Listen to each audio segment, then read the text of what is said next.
Matter of fact, how about this? How do they know when and which time to execute this home invasion? Now, reports came out also that these guys snuck in through the woods. All right. Now, let's put that into perspective. How did they know where the woods were located to even know how to get through there, right? And to magically appear at Lil Durk's house out of all houses. Matter of fact, better yet, how did they even know where Lil Durk was staying at? Listen, it's too many questions, right? And I could go on forever. Now, I played the video in the beginning pointing out a possible backdoor because when I say it, some of you like to think I'm chasing clout, but it's obvious now that it's not just me seeing what's going on. I'm just the first to say it, and people wait until something happened on TMZ or whatever news, social media, whatever, to validate it. And I'm cool with that. Y'all know the people who always chose to take that first leap and do something first. It's always ridiculed until it finally comes out, and then they praise you afterwards, right? Anyway, a lot of y'all are confused because y'all will see the signs of these guys having some type of tension amongst each other, but y'all see them say on Twitter or Instagram that everything is fine, and that's, y'all just run with that. Y'all believe everything is fine. These guys post each other, repost their music, but y'all got to understand how the music industry along with Hollywood and all that stuff works. You got actors, right, that used to be on set with each other and literally hate each other guts, but once them cameras start rolling, they look like the best of friends. Alright, look at one of my favorite shows, Martin, for instance. It came out that Gina and Martin was actually on bad terms with each other because Gina accused Martin of being a little too touchy-feeling while they was on set. But guess what?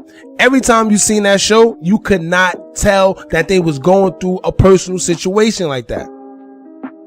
Or how about when Cameron and Jim Jones and the whole Dipset was beefing over that G-Unit situation that Jim Jones pulled, and we all knew that it was tension. We all knew that they pretty much broke up because there was no type of communication with him. But guess what? They said it was not. Jimmy went on Hot 97, told you they was good, all that, and we all believed it. The next thing you know, Cameron and Jim Jones started dissing each other back and forth, and it was a whole big thing. This is how the industry goes. The industry is a job. So they'll act like everything is okay to keep the money and the image going, but behind scenes, really, they don't be messing with each other. Alright? Don't watch what they say. Look at their actions. In previous videos, I pointed out tweets and Instagram stories from Muwap, Mimo600, and Boss Top that clearly indicated that there is something up, but y'all chose to believe different. And it's crazy because as soon as King Von died, right, almost everybody in OTF that we knew started putting up allegations of feeling like the back door is open, or feeling like they can't trust people close to them, or feeling like people that's close to them want them dead, and so forth and so forth. Come on. The proof is in the pudding. My thing is this: if an op kill any one of your guys, you're not going to bring up nothing about a back door because you know that that's not what it is. If you get into it with an op and something happened, they are not going to talk about a back door or trusting friends because everybody know that he or she was killed by an op. So why do you need to bring up anything about a back door? Pay attention, y'all. Now, not to mention, right, the reports say that all this took place around 5 a.m. All right, 5 a.m. That's 5 in the morning. Now, if y'all know anything about the streets, for me, to try and execute a home invasion on somebody's home at 5 in the morning, that means I had to drop, and it sounds like they was coming for his life rather than coming for any type of possessions.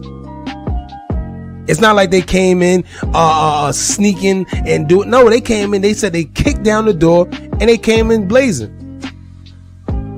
But this leads me to question a whole bunch of things, starting with the management of the gated community. They told news that they are unsure how these suspects got in and out of this gated community, and predicted that maybe they came through the woods. Now, this is mind-boggling because if you pay attention, right? If I'm paying to stay in a gated community, that means I'm paying for the comfort of being secured and in a gated environment. So when suspects slip in and out of a gated community without a trace and nobody knows anything, that means they have failed me. And I wonder actually if there's any legal action that could be taking place against the residents because they failed to do what they told me, well, told Lil Durk and them, that they could protect them. They failed that. Just think if this situation would have went left and the suspects or Durk and India would have been harmed or killed. Who would be to blame then? or a gang in his motherfucking self, pulling us over on racist shit, beating us, shooting us down. Why we still laying down? And it's time to rise and unite. We gotta strike back good, man. For real. We live in the times where black lives really don't matter. Racist cops knocking us, serving us on the platter. And they dentistry bitches use a sex appeal for they dollar bills, manipulating the minds of our daughters. To my queens, holding it down proudly. Keep your head up, cause only God could judge us. And in due time we will shine with black pride rising up. Back they can't hold us, we do it too much. Oh, for the police, I was trying to get my brother. Yeah, we coming from the muddy. Yeah, I'm making money. I'm from the trenches. Black lives matter, I can't be no basic. I been fucking on that bitch, yeah, she gon' spread that shit. Bust it open for me, baby, like a pressing. No, and I can never lose faith. I'ma keep on going cause I'm great. Nigga talking here and lame. I don't wanna hear that shit, you get sprayed. All my niggas really pull up with them kids. I ain't tryna get violent, I'm just tryna spread the message.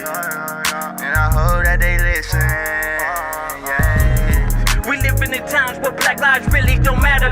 Racist cops knocking us, serving us on the platter. And they dentistry bitches use a sex appeal for they dollar bills, manipulating the minds of our daughters. To my queens, holding it down proudly. Keep your head up, cause only God could judge us. And in due time we will shine with black pride rising up. Back they can't hold us, we do it too much. Life I've been striving for better things. Caddy blue, black pride activists that affiliate revolution is staying short like against you. It's hard to avoid these struggling issues and keeping a clear view on this hustling shift. Trying to escape through thought of this. Watching another killing of my folks without the right and view. Only peace talk, it's time to let those orange bark. Fuck them all, buck them all. Calling all my street soldiers, come up out of them stalls. And bitch niggas that go digging hoes, y'all expendable. Reading y'all no close when losing you. When speaking of go digging hoes, you're by the pocket. You doing too much, you need to stop it. Bringing that quick flip for the profit. Let's expand in numbers. Watch how foes feel the tension. But it's too late for them to pay attention. We giving them the business. We live in the times where black lives really don't matter. Racist cops knocking us, serving us on the platter. And they dentistry bitches use a sex appeal for they dollar bills, manipulating the minds of our daughters. To my queens, holding it down proudly. Keep your head up, cause only God could judge us. And in due time we will shine with black pride rising up. Back they can't hold us, we do it too much.